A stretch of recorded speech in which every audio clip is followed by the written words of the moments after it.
Hey y'all, hi. Okay.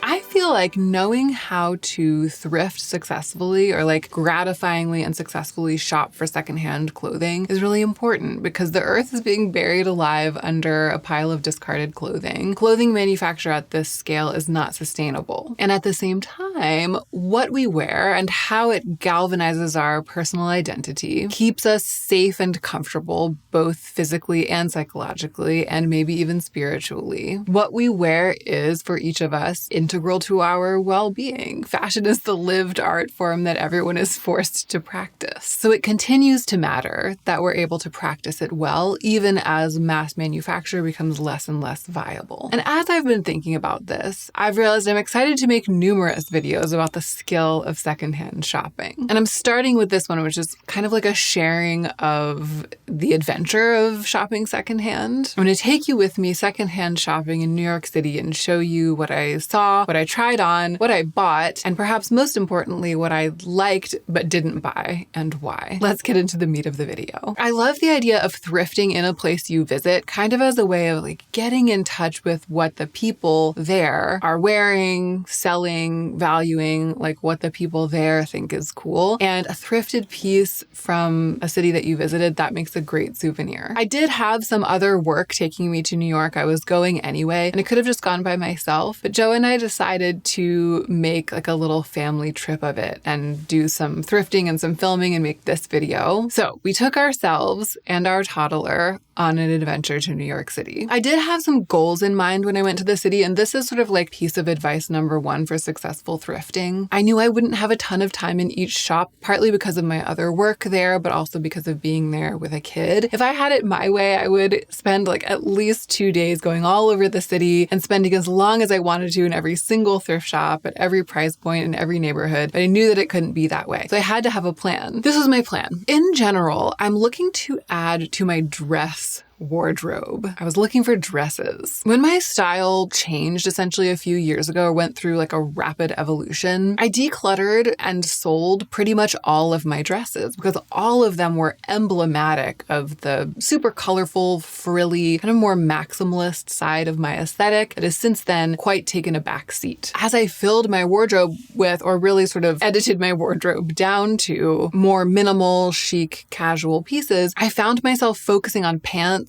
and shirts and never really figured out which dresses aligned with this sort of new me, like the way that I'm dressing now. To the point where I haven't really worn dresses in a couple of years. I just don't really know who I am in a dress anymore, but I miss it. So I wanted to find and try on some dresses and skirts that might be more aligned with the way that I feel in my clothes now. So that was one thing I was looking for. And then the other category that interested me on this trip, it's this idea of like a precious, unique, fascinating designer piece with that je ne sais quoi, something that I couldn't possibly have found anywhere else that would remind me of New York, like a truly unique gem from thrifting at an amazing price that I could only have gotten because I was in the right place at the right time. I was keeping my eye out for that sort of thing. I planned to scan other categories if I had time, but dresses and gems, that was my like 2-item shopping list for this trip. And I think having that list, having that focus really helped me be successful. Like it helped me keep moving. And it's not just the category, but also kind of like the aesthetic and the function. Like not just looking for dresses, but looking for dresses that align with my current style and are easily wearable in the everyday. That set me up for success. And then also, because I knew that I didn't have a lot of time, I decided to go to one high-end designer consignment shop, the fanciest place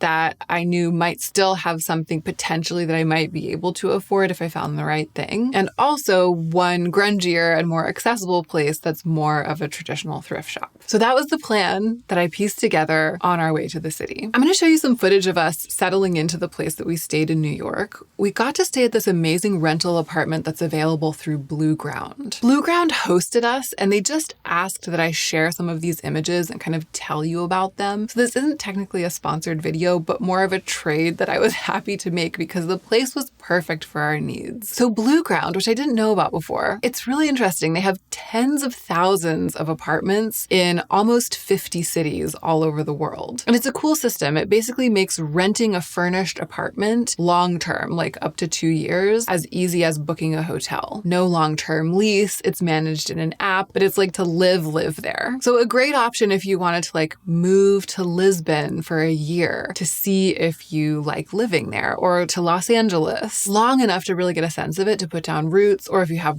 work there for a year or something, but you aren't in a position to buy all new furniture, wouldn't make sense, or like take your furniture to Lisbon. Anyway, we loved our stay. We were so grateful to blueground. As you can see, the apartment was beautiful. We were able to fully unpack instead of living out of our suitcases. So I'll link the site below, of course. They also gave me a discount code to share, which will save you a couple of $100s on a blueground apartment. So we got settled in, loved it there, did some work and some other things around the city, generally got comfortable with transportation around New York and kind of got a sense of how to navigate that with a toddler. And then the day came and we ventured out to the location of the RealReal that was the closest to where we were staying in Brooklyn. The RealReal is high-end designer consignment. So it's called the RealReal because it's like the real Prada bag or something, you know, like the real Gucci belt. I mean, that's not the kind of thing that I was looking for, but I am a huge fan of the RealReal. It's massive. I usually go online. It's like an online shop. I usually shop online. I'm always poking around on the RealReal online to see if there's anything interesting from the brands that I like to buy from. They also have locations in New York City and in some other big cities. I really wanted to see what it was like there. I like it because it's so curated. The pieces are amazing. They only take things that are in essentially beautiful condition. It has that treasure hunt feel, but it is also like shopping at a very fancy boutique, and especially in the store. Everything was exquisite, a little bit strange. Everything had that je ne sais quoi. Everything was very fashion. It was well organized, but it was also a little bit jumbled together. I would love to go to like every location of the RealReal in New York and just like look at everything. Like it was just really cool to go there. And I'm really glad that it was one of the places that I chose to spend my limited time. And it also kind of enlightened me. I was thinking about this video as I was going through and trying to kind of take mental notes about my thought process. So I'm going to take you through the things that I tried on at the RealReal and then tell you what my takeaways were from my visit there. Okay, first up, this knit set from Reformation, which is so cute. I thought it was just the top, and I thought that that was really beautiful. It's like fitted, cream colored. I think it was like a cotton blend, like cotton bamboo blend. It was like natural fibers. And then when I got it back to the dressing room, I saw that it was actually a set. It had a little pair of shorts as well, which like wouldn't necessarily be my choice, especially because this was too small. That was its fatal flaw. If I had bought anything at the RealReal, it might have actually been this. Reformation runs a little small, a little bit snug. This was a small. I would have probably wanted this in a medium or a large. Still fitted, but not so tight that it was like straining at the buttons. I mean, looking at the footage of it now, I kind of wish that I had bought it. Like, it's just really cute. But the set was $175. That's the thing about the RealReal. It's not as though you are getting amazing clothes and not spending a lot of money. Like, these are investment purchases. It's just investment in secondhand pieces, which is great for a bunch of reasons, and less than you would pay if you bought those same things new. But still, for $175, I wanted to feel like it fit perfectly, and I felt like it was sort of tugging at the buttons. It just was a little small. And then the shorts, which I did take a little bit of footage of myself wearing, which I may or may not include. I mean, I might have used them as loungewear, but I wouldn't have worn this as a set out and about. So I felt like I would have been paying top dollar, like top resale dollar for the set, and then only using half of it. And so it felt like the price point and what I would have been getting weren't aligned, even though I do think the top was really cute. And the top looked amazing with this skirt, which was so tempting. The skirt was from Kate, which is a very fancy, kind of quiet luxury minimalist brand. The things cost hundreds and even thousands of dollars. Like, Kate is not a brand that I've ever even considered being able to buy something from. And indeed, even pre-owned, this skirt was priced at $365. So it was out of the realm of possibility even to begin with. Unless I had put it on and it was like somehow, for some reason, the dream, the skirt I was going to wear once a week, every week for the rest of my life. Instead, it was just really beautiful, really cute, really special, not $365 special. Maybe if I wore it every day for a year so that it broke down to $1 a day to wear it, then it would have been worth it. That's what I should have done. Should have bought that and then made a video a year from now. I wore this skirt every day for a year to pay it off. It did fit beautifully. It was really pretty. But the thing that kept me from being able to even go there mentally is that I don't know how well this would have washed and worn. I think it's probably dry clean only. Even though it may be made from natural fibers, it just didn't feel like something that I could have on repeat and be throwing in the wash every weekend. And for this price, it needs to be that in my life. It needs to be something that I can wear constantly. I do love a pleated skirt though, like this. There's like crinkle pleats. I'm kind of on the lookout for that. It's something I'm into right now.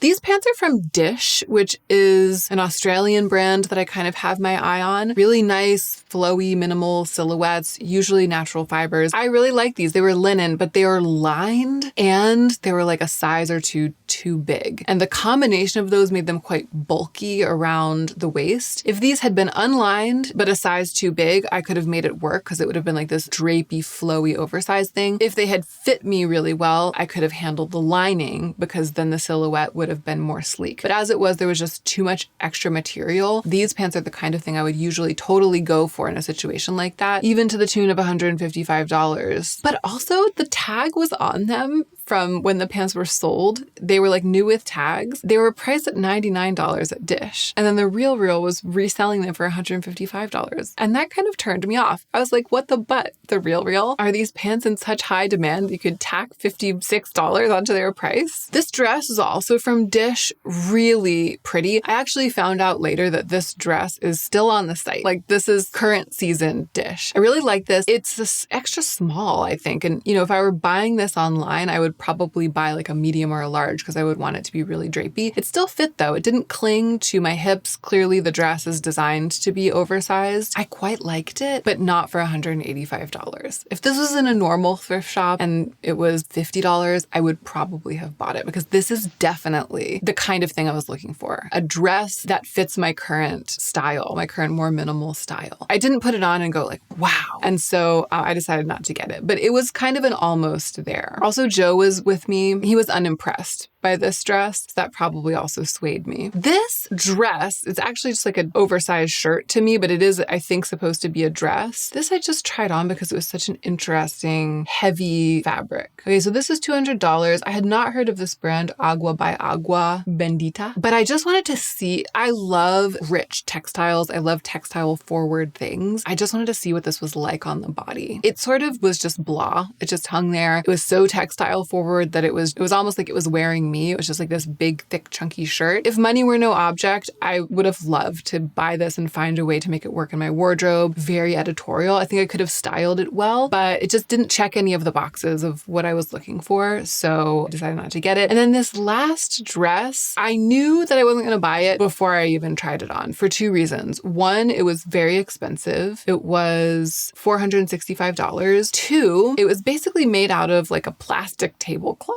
Like it was really, really crunchy, synthetic, like sunbrella fabric. It's not the kind of fabric that I usually go for. Potentially three, you can't wear a bra with it. And these days I almost always wear a bra, but it wowed me a lot more than I was expecting. I really also felt like this is sort of the kind of dress that past Hannah would wear. It's yellow, it was so floral, very flowy, but the silhouette was everything. The length, all the way down to the ankles. The amount of fabric and the way the front was constructed actually made me feel comfortable without a bra. I loved it so much. And it made me realize that a little bit of maximalism in dresses, if it still has some restraint, might still be okay with me. Like it made me realize that I can branch out a little bit from just like cream colored semi-sheer dresses, you know? I actually think if this had been cotton, I would have been sorely tempted by it. So it taught me something, but as it was, I was saved by the horrible fabric from wanting to buy it. And that was everything at the RealReal. And that was all the time I had. And also it was pretty small. That was like everything that I wanted to to try on, which is one of the nice things about the RealReal. It's so curated that it's sort of like a boutique experience. I didn't get anything, and I felt great about that. I also felt, as I was walking away, like I really understood my own process because I had been focusing on it so much. I realized that if I'm going to pay designer prices, even secondhand designer prices for something, I want it to be in a fabric that I can wear effortlessly, wash, and just wear to pieces. And I want it to be a garment that is relatively practical for every day and not just for special occasions, which is like the opposite of how most people think about investing in a designer piece. You know, a lot of people think like, oh, if you're going to a black tie event, that's when you pull out all of your money. This was brought into very sharp focus for me because of this trip to the RealReal, because I really liked some of the things that I found, but none of them fit that description, except maybe the Reformation top would have, but it was a little bit too small. So the fancy, the high end was enlightening, very enjoyable to visit. I really was glad that I chose to go there, and I felt at peace about my decision not to buy anything there. Now it was time for the unfancy. So I went to the nearest Buffalo Exchange, which is essentially just right around the corner. Buffalo Exchange is also a buy-sell place. Like they buy your clothes, so you can take your clothes there and sell them. The price point is just a lot lower. They still sometimes have designer pieces mixed in.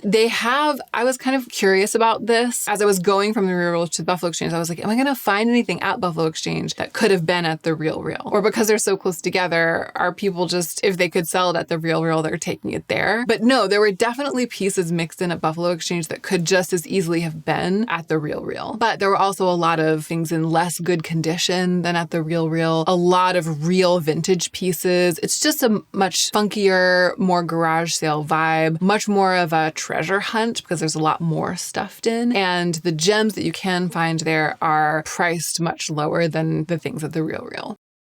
So it was less curated, but there were also a lot more people in there. There was sort of a festive atmosphere of like, we're all in here searching together, like Easter egg hunt together, which I kind of appreciated. I was a little overwhelmed when I first went in, actually, because of the calm boutique atmosphere of the RealReal. And going to Buffalo Exchange, I was like, how can I find anything? I didn't know if I would be able to. But as soon as I went to that was when my list came in handy. I went to the dresses because I was like, I know what I'm here for. Started going through the rack and I immediately found some really, really exciting things. Starting with this jumpsuit from Ozma. Are you kidding me? Are you kidding me? Ozma is like my favorite small, independent, slow fashion brand from Los Angeles. I'm constantly wearing their clothes. I'm constantly talking about their clothes. Really sustainable. Everything has amazing longevity. Ozma is probably like my #1 brand in the world. Okay. It's the last thing I was expecting to come across here. And this is like a massively oversized boiler suit. I could not believe it. In cream. I was like, I'm definitely going to get this. I ended up not getting it, which you'll see when I go to try it on. But when I saw that, I was like, okay, I'm locked in. I'm going to find something. This amazing silk dress from Equipment for something like $30. Usually Equipment things are a couple $100 at least. This maxi dress from COS, which is from a couple of seasons ago. And I remember wanting it when I saw it in the store. It has this fine neutrals feather print on it and it's a deep V. I was like, hello, nice to see you here. Aha, the silk dress, which you will observe is what I'm wearing now. This is a vintage silk dress that was only $18, which is kind of what convinced me to try it on, even though it's blue, which is a color that I almost never wear. So I brought masses of things into the dressing room at Buffalo Exchange, and let's go through them very quickly. There were a lot of little boiler suits and jumpsuits in there. I liked the looks of this one, which I think might have been Zara, but it was way too tight on the bottom. It was like giving skinny jeans, and I'm not into that right now. This is a Ghani dress that I have had my eye on. I actually have seen this at the RealReal online. Like the RealReal has a couple of these, this yellow Ghani dress. I like it. I liked the silhouette. I like everything about this, except for the print.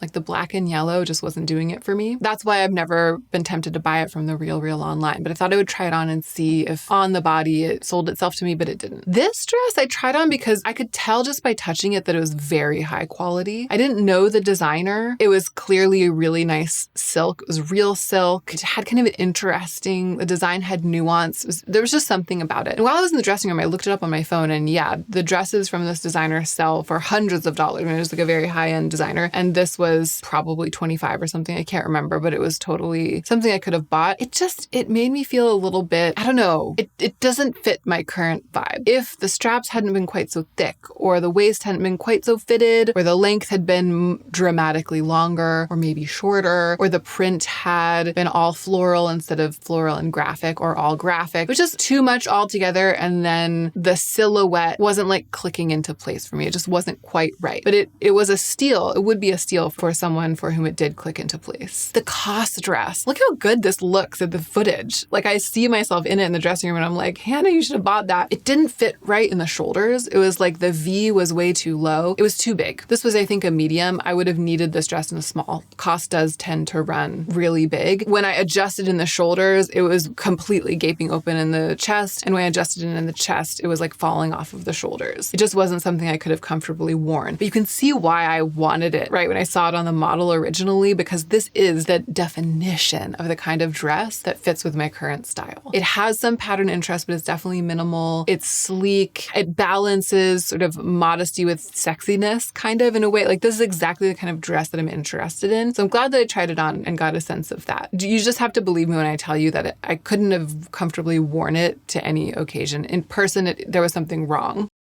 Okay, here's the dress that you can tell that I ended up buying. It doesn't look that great in the footage. Too big. I mean, it's clearly like, if it's supposed to be a fitted dress, it's several sizes too big. I think it's a vintage 10, but I'm not sure. It might be supposed to be drop-waisted the way that it is on me. There's something funny about the waist. It has this like gaping part on the side, and I think I might want to end up sewing that up. When I put it on in the dressing room, I was like, I could see myself just wearing this around the house, which is kind of what I want dresses for. It's been really hot. It's lightweight. If it had been more than $18, I might not have ended up buying it. But when I put it on in the dressing room, I was like, this just needs a belt. Stay tuned for whether or not that was true. Needless to say, I bought this. Oh, look at this. This is vintage. I want to say it was like $30 or something. I almost didn't try this dress on. I almost didn't, because it felt kind of plasticky. It's not made of natural fibers, right? It felt a little scratchy, and I was like, I don't know if I'm gonna like wearing that. But I put it on. I wasn't looking for fancy dresses, for like occasion dresses, but I also don't have any. I don't have anything to wear. If I wanted to dress up like semi-black tie or something, I don't really have anything that fits my current style, because I've like decluttered my dresses pretty aggressively. So I put this on and I was like, if I had an event that required a dress like this would be literally perfect. It's so knockout. I love the fact that it's got all these sheer panels, peekaboo. The ruffles make me feel comfortable in it, even though it's very tight. I love that it's vintage, not too expensive, and that it's from Buffalo Exchange. When I put it on, I was like, wow, this is fierce. Also, Cimbri and I have been sending each other pictures back and forth a lot of formal dresses that have this quality, like bodycon maxi with a bunch of sheer parts to it. It feels very now to me, even though it's very old. So I was like, whoa, this is actually a contender. That shocked me. Tragic. The Ozma boiler suit was just really short, really, really short. Like, it was much more awkward in person than it even looks in the pictures. If I sat down and crossed my legs, it would be like up to my knees. The pants were not pants on me. They were like high water. It was like capris. And then it was massively oversized in the body. So I thought that it was going to be a sure thing, but it ended up not working for me. This equipment dress really tempted me, the silk dress. When I put it on, I felt like the color really lit up my complexion. I really liked how fitted it was. It really fit in my shoulders. It really fit in the waist. I don't know. I felt like it isn't what I'm looking for in terms of style. So this is an example of something that looks good and fits well, but I know it doesn't fit my personal mood board. It doesn't like match my inspiration, which is a really good thing to be able to clock when you're shopping, right? You put something on and it's like, oh my gosh, it fits me perfectly. Oh my gosh, it looks beautiful. I look good in it. And if someone else sees you in it, they're like, wow, that looks amazing on you. You should totally get it. But if you think about I was thinking about my Pinterest board, what inspires me, what I actually want to wear, and this isn't it, even though I think there was really something about it. All right,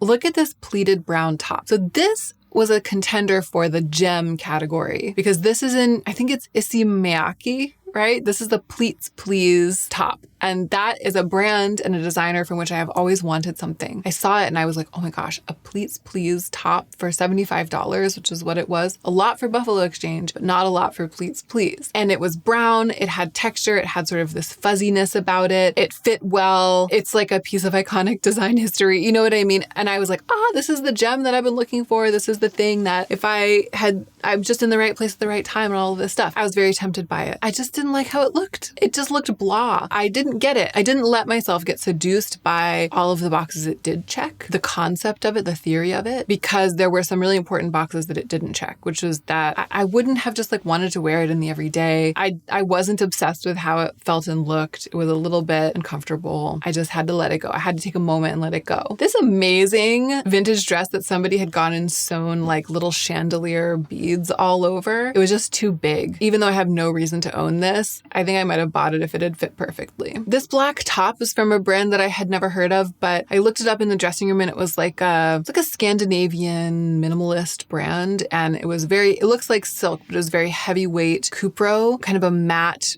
washed silk looking cupro blend, I think. A little bit expensive. I think it was $40. Clearly never worn and a really lovely silhouette. This vintage coat, just weird length. I feel like buying a coat would have been the move, like going to New York in the middle of the summer and buying a coat at Buffalo Exchange for a song. That would have really been the move, but that coat didn't really do it for me. So here's what I ended up buying. This dress, which I just felt I could make work with styling and would be a great house dress. I bought here, let me go get them actually. I bought the Durf Avenue top. It's Tadashi for Neiman Marcus, the vintage like cocktail dress or like evening dress. The thing that caused me to finally choose it is that I thought about it and I was like, I recently upgraded my United Nude sandals, but instead of getting the exact same ones that had totally fallen apart after like 16 years of wear, I got the same base, but it has like a little bit of an ankle strap. Those to me are like the perfect shoes to wear to an occasion of any kind. And when I was trying on that dress and thinking about it, I was like, it would be perfect with those shoes. It's like the dress version of the shoes that I would be wearing if I had an event to go to. That really pushed me over the edge. I was like, I'll have this outfit now and it'll be ready when the time comes. And it's not a wild investment of money, right? It was like really affordable, this dress. So it was just exciting to decide to get it. And then there's another dress. I didn't see like footage of myself trying it on. Maybe I forgot to take footage of myself trying it on. Oh no, here it is. Sorry, I didn't mention it as I was going through. I zoomed past it. This dress is from Reformation. It's a jersey, very thick cotton jersey knit, and it's a simple dress. It's a simple maxi dress. So simple that I was almost like, I don't know. I think it was also a little bit expensive. I think it might have been $40. Also a little bit expensive for Buffalo Exchange, for thrifting and for making a split-second decision. I took a deep breath. I took a moment and I was able to recognize what it was about it that made it so tempting. Those things ultimately made the decision for me to buy it. These are the qualities. It has an unusually deep neck. So even though it seems like a simple cotton dress, it has a lot of chest exposure, which is like my favorite quality in a silhouette for something casual, especially because it just like gives a little something. It's extremely long. Like it hits all the way to my ankle, which is very hard to find. A lot of dresses in this kind of sundress, like daily wear silhouette, something I would just throw on to wear around the house. A lot of them hit me at mid-calf, which is a super awkward length on me, or they're too short. It's hard for me to find a true maxi, and this is a true maxi dress. And it's black, which makes it extremely versatile, and the quality of the cotton knit was very high. I decided to get this dress as well, so I ended up getting 4 pieces from Buffalo Exchange. And for 4 kind of different reasons, right? 3 dresses though, so I really was fulfilling my brief there. 2 for everyday wear, and I feel like the Reformation dress and this dress, the silk dress that I'm wearing, they're both house dresses for me, right? They're both everyday wear, but one is very much in the vein of like the future of my style, like the more sleek and minimal, and one is a little bit of a tie to the past, sort of me experimentally seeing if I can still get my life in something floral and in something blue. They are both a little bit like testing the waters. The designer dress, the vintage dress, is very much like, this is me now, but the evening wear version, the red carpet version, or like the going out to the opera version of my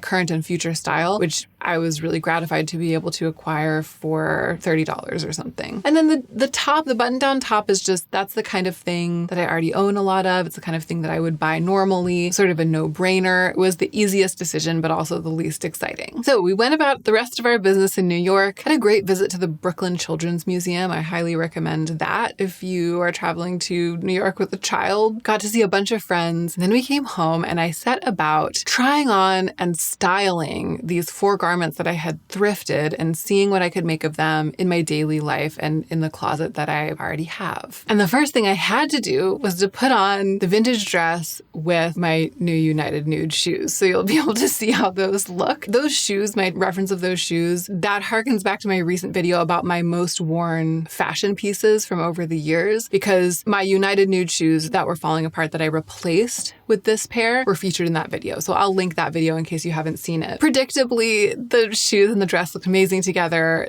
This outfit, I do feel like it's just ready to go anytime I need it. An event, like the event to which I imagine myself wearing this, if an event like that had come along, I wouldn't have had anything. So this feels like a really good buy because it feels like I created a possibility in my wardrobe or an ease, a readiness to do something that I didn't have before, and that I know the day is going to come. Like I know the day is going to come when I'm going to need an outfit of this level. It's going to be so great that I have one that I feel like fits with my current style, that feels fierce, and that also is a vintage piece. I just really love that. I experimented with styling it with this little straw bag, which I really liked because it's like all black texture. Like everything about the outfit was texture. But I also really like it with this cream colored leather pouch. I feel like that grounds it a little bit more in the sort of laid back, organic, minimal place. It just makes it a little more casual, actually a little bit more effortless feeling. Overall, an absolute smash hit. This dress is going to be really easy and fun to wear when the time comes. I surprised myself because I already had the United Nude shoes on. I took off the dress and I put the Reformation dress on with those shoes. And dare I say it, I think this dress looked even better with the shoes than the other one did because the shoes are so silhouette forward. They're so splashy in their own way. The length and the textural drama of the vintage dress kind of messed with the silhouette of the shoes and sort of obscured them. Whereas the Reformation dress is so clean that the shoes are really on display. And it showed me that this Reformation dress, because of the deep V and the long length, can actually be dressed up. Like I could wear this to an event too with maybe like a necklace, a nice bag, and these shoes. It would totally work. So that's exciting because I'm thinking of this as a house dress and I've been wearing it as a house dress, but it's clearly more versatile than I even knew. I imagine myself more in daily life wearing this dress with my black Birkenstocks and a more casual bag. So I went ahead and styled it that way as well, and it felt just as good. I'm so glad that I decided to get this Reformation dress. I feel like I almost didn't because it's so simple. And then I remembered my goals, right? I remembered my list. I remembered what I was setting out to do. And I was like, Hannah, this literally is the epitome of, it is the full realization of all of the goals that you set out with for this trip. You have to get this dress. And then I did. And I'm really, really glad. So the planning, the looking ahead, and the list making really came in handy with this piece in particular. Okay, the much more difficult to style vintage silk, kind of oversized drop-waisted house dress, the one that I'm wearing right now. In the store, when I put this on in New York, I was like, oh, this just needs a belt. And I have a couple belts. Heaven Mayhem, which is like a jewelry brand that I really like, they made these amazing belts a couple seasons ago, my dream belts, and they were all like $200.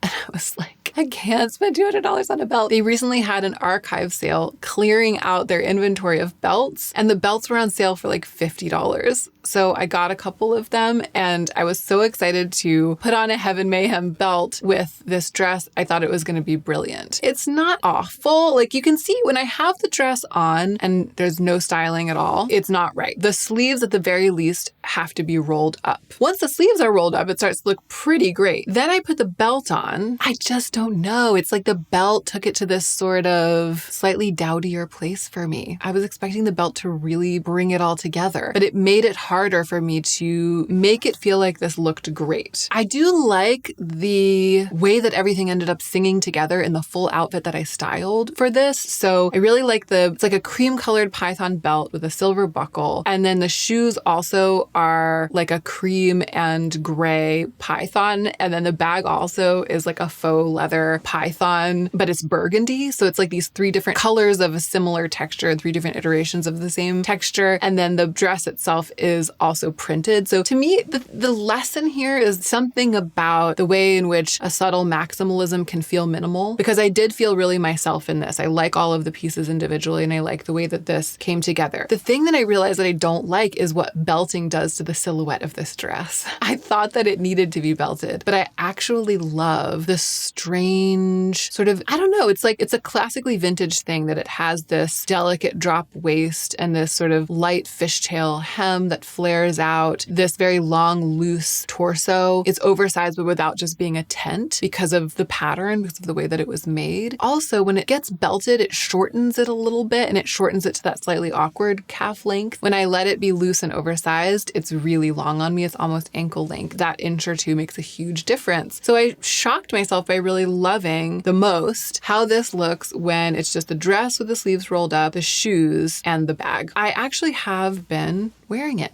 like the way that I'm wearing it today. I think I might sew up the weird thing at the waist. Like it has this sort of snap button cross thing. It's loose enough that if I sew that down, I think I'll be able to just pull it on and off over my head. I don't need to like open it in order to put it on. And that's going to be that. I think I'm going to end up putting this on a lot just for working around the house, picking up my kid from school. It's exquisite, but it's not precious. It's the thing that was the biggest risk stylistically for me. The fact that it was not a risk financially made it easy to take that stylistic risk, and I'm glad that I did. That's like a classic thrift shopping adventure, I feel, that I had with this dress. And then the shirt, curiously, even though I felt like it was the no-brainer of the haul, the one that I kind of considered the least, it's been the hardest for me to wear. I mean, I haven't worn the black ruffle sheer dress yet, but it's been the one that I've been the most reluctant to wear, even though when I put it on in the store, I was like, I might wear this tonight out to dinner. It's just that it's quite heavy. It's like a winter weight Cupro silk. I think I'll wear it more once we get into the fall. It's just been so incredibly hot. It's been extremely, extremely hot and sweaty. Perfect weather for this kind of dress and for the Reformation knitted dress, and not good weather for that other shirt. I've gotten it, and then a couple of times I've chosen not to wear it, and that has made me think maybe it was the least good choice of all of them. But I actually think it's just situational, and that once the seasons change, it's going to get rotated in and get a lot of wear.